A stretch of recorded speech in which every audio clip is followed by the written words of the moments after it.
बहुत धन्यवाद। आप ही जैसे नेता इस देश को ज़रूरत है। और अब हम लोग अपनी चर्चा को आगे बढ़ाते हुए श्री बीके पटेल जी से निवेदन करते हैं कि वो आएं और आकर अपनी बातों से हम लोगों का मार्गदर्शन करें। ध्यान रखें समय का। धन्यवाद।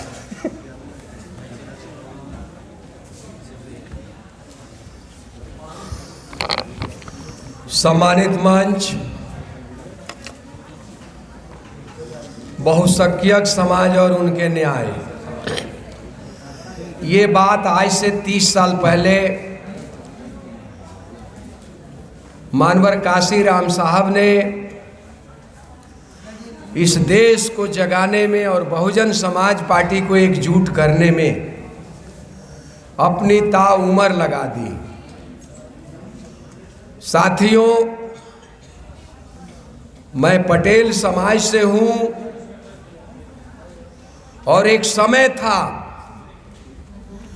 कि सन 2000 में हम लोग अपने क्षेत्र में दिल्ली प्रदेश में बहुजन समाज पार्टी के लिए, बहुजन समाज के लिए जिस समय एक नारा चलती थी, तिलक तराजू और तलवार, इनको मारो जूते चार। साथियों, मैं भगवान बुद्ध को नमन करता हूं, माता सावित्रीबाई फूले को नमन करता हूं, महात्मा ज्योतिबा फूले को नमन करता हूं, पेरियार रामास्वामी को नमन करता हूं, क्योंकि मैं इसी हॉल में इन महापुरुषों की जयंती मनाता हूं। साथियों, आज जरूरत क्यों पड़ी कि हम इस तरह की भाषा के प्रयोग करते हैं, लेकिन कहीं ना कहीं हमारा अधिकार नहीं मिला। घर में नहीं मिला, परिवार में नहीं मिला, समाज में नहीं मिला, वोट के माध्यम से नहीं मिला। इसलिए इस तरह का बी द पीपुल नाम करके संस्था की गठन हुई। और आज वीरेंद्र यादव जैसे लोग, तमाम बहुजन के लोग इस चीज को आगे बढ़ाए, मैं स्वागत करता हूं। थोड़ा सा यहाँ डिसिप्लिन खराब हो गया था, व्यवस्था और अनियंत्रित हो गई, क्योंकि हम खाने पर ज़्यादा ध्यान दिए, कोऑर्डिनेशन नहीं था। जब तैयार नहीं था तो यहाँ से पहले उन लोगों को समझाया नहीं गया। कोई बात नहीं, हमारे समाज के लोग हैं और सर्दी का मौसम है। मैं तो बी द पीपुल के लोगों से इतना कहूँगा कि हम लोग जैसे वक्ता को न बुलवाइए। गिने चुने जैसे पर्चा साहब, वकील साहब ने जो बात रखी वो सारी बातें रख दी थी। वीरेंद्र यादव से ऐसे लोग, क्रांतिकारी लोग बोलते हैं, बहुत अच्छा लगता है। पांडे जी हैं, नवीन पांडे जी, डायमंड परिवार, संजय भाई बैठे हैं जो नालंदा के धरती से हैं, रवि भाई अंबेडकर नगर से हैं, डॉक्टर नेमीचंद बेरवा जी राजस्थान से हैं। ऐसे लोग इस समाज को चलाना चाहते हैं।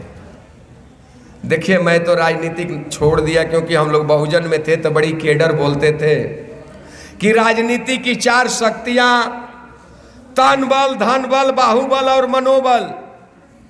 तो ये 4 शक्तियां कहां तक लागू होती है, प्रोफेसर रमाशंकर कुशवाहा जी, देखना पड़ेगा। आज कहीं ना कहीं हम पीट रहे हैं। अगर कहीं हमारा ये दलित भाई पीटता है तो ये यादव समाज पर्दा उठा के देखता है। अगर यादव समाज पीटता है तो ये पटेल समाज अपना पर्दा हटा के देखता है। मैं बहुत पहले कहा था सन 2002 में कि इधर परदेश से तुम झांको, उधर परदेश से हम झांके, इधर परदेश से तुम झांको, उधर परदेश से हम झांके, लगा दो आग पर्दे में, ना तुम झांको ना मैं झांकू, जो मुझे कूटा है आज मैं उसको वोट के माध्यम से कूटता हूं, क्योंकि देश में आज हम जैसे लोगों के पास एक ही हथियार तो है, एक ही हथियार है, वो है वोट। वोट से हम किसी को हरासमेंट कर सकते हैं। दोस्तों, मैं बहुत पहले लिखा था, क्योंकि मैं पटेल हूं। छत्रपति शिवाजी महाराज नहीं होते तो शायद इस धरती पर डॉक्टर भीमराव अंबेडकर नहीं होते, क्योंकि लोग उनको आगे बढ़ने नहीं देता, पढ़ने नहीं देता। अगर वह शिक्षित नहीं होते तो ये देश का संविधान नहीं होता। अगर संविधान नहीं होता तो मानवर काशीराम जैसे लोग साइकिल चला के इस देश को बहुजन नहीं बना के संगठन को मजबूत करते। अगर काशीराम जैसे लोग नहीं होते तो बहन मायावती कभी जीवन में मुख्यमंत्री नहीं बनती और इस बहुजन का उद्धार नहीं होता, खास करके चमार भाइयों का। सुन लीजिए, मैं कहता हूं, लेकिन आप लोगों ने एक ताकत बना के इस देश को दिखाया।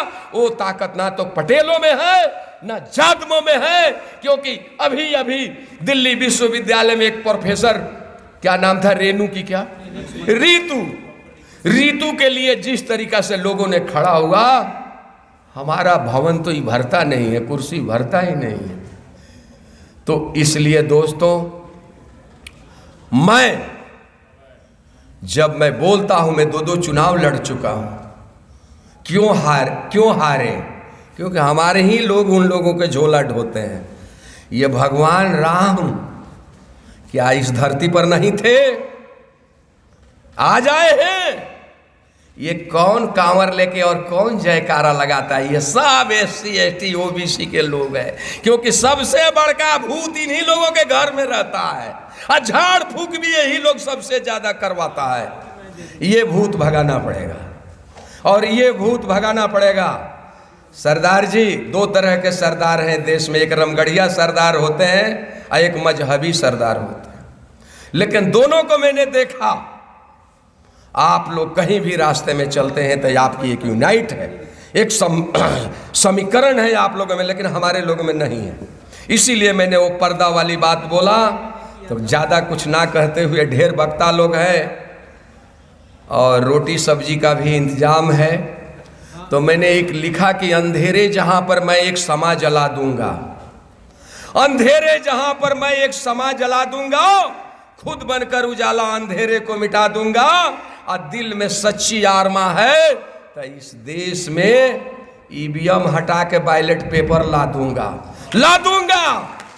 ये BK पटेल बोलता है जी। सरदार पटेल जब इस देश के गृह मंत्री थे या होंगे, उस समय ये आधुनिक भारत नहीं था, ना मोबाइल थी, ना कोई दूरभाष था, ना कोई टेक्नोलॉजी था।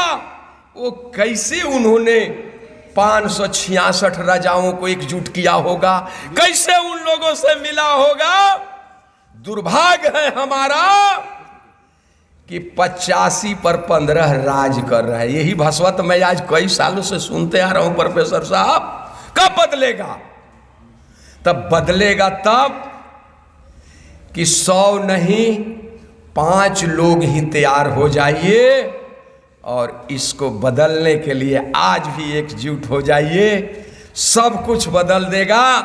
इसीलिए मैं कहता हूं कि हमारा देश है, हमारा संविधान है, यही रहेगा तबे हम रहेंगे। और जब तक हम बेटी रोटी के रिश्ता कायम नहीं करेंगे, मैं तो पटेल हूं, हम तो खुला कहता हूं अपना बेटा से कि कोई जाटों की भी लड़की मिल जाए तो तुम उससे शादी करो, हम स्वागत करते हैं तुमको। हमारा रिश्ता तब कायम होगा। ये राजेंद्र पाल गौतम जी जब मंत्री थे, उनके बंगले पर 400-500 आदमी के बीच में बोला था। हम एक्सेप्ट तो करना चाहें, लेकिन नहीं, यहाँ एगो क्या कहते हैं, कोयली भाई, अगर किसी भाई के घर में वैसा प्रेम मोहब्बत बेटा बेटी में हो गया, कहता है मेरा प्रतिष्ठा का सवाल है। बैरवा समाज कहता है प्रतिष्ठा, अरे काहे का प्रतिष्ठा भाई? क्यों? जब पांडे, दुबे, चतुर्वेदी, तिवारी, मिश्रा, त्रिपाठी, द्विवेदी, चतुर्वेदी सब एक दूसरा से शादी कर सकता है, तो तो एक किसनौज यादव जो है मजरौट में क्यों नहीं शादी कर सकता है? करना पड़ेगा, खोलना पड़ेगा, अपने इतिहास को देखना पड़ेगा और देश को, संविधान और संगठन को मजबूत कराना पड़ेगा। तो एक बार संविधान के नाम लेकर बाबा साहब को याद करना पड़ेगा। इसी के साथ मैं भारत माता भी बोलूंगा। जय श्री राम किसी का राम नहीं है, वो तो पता नहीं मेरे पुरखों पुरुजनिया भी बोलता था, लेकिन जीवन अगर मेरा जहां सत्य दिखाई देती है, मेरी बेटी सोशल वर्क से पीएचडी की हुई है, इसलिए मैं ज्यादा भरोसा अपनी बेटियों पर भी करता हूं जितना बेटा से ज्यादा। मैंने 2012 में अपने विधानसभा का सर्वे कराया था विजेंद्र यादव साहब, 12% लड़के हाई स्कूल पास नहीं मिले। आप 50 गज 25 घर के घर तो बना लिए दिल्ली में, लेकिन आपका बेटा बेटी कितना कामयाब है जरा बताइए ना हमको। ये आपको देखना पड़ेगा, भाषण देने से नहीं होगा। मैं जो भी बोलता हूं बड़े दिल से बोलता हूं। मैं भारत सरकार का प्रतिनिधि करता हूं, एक माननीय सांसद का मैं निजी सचिव हूं। आज वो आने वाले थे लेकिन फ्लाइट हवाई जहाज लेट है इसलिए नहीं आए। मैं आया, आप लोगों ने मुझे सुना, कल भी हमारे आदमी आएंगे, लेकिन मैं यही आवाज बोलता हूं। बहुत बहुत धन्यवाद। भारत माता की जय, संविधान, जय बाबा साहब, जय बहुजन, जय बहुसंख्यक समाज। नमस्कार। वाह, बीके पटेल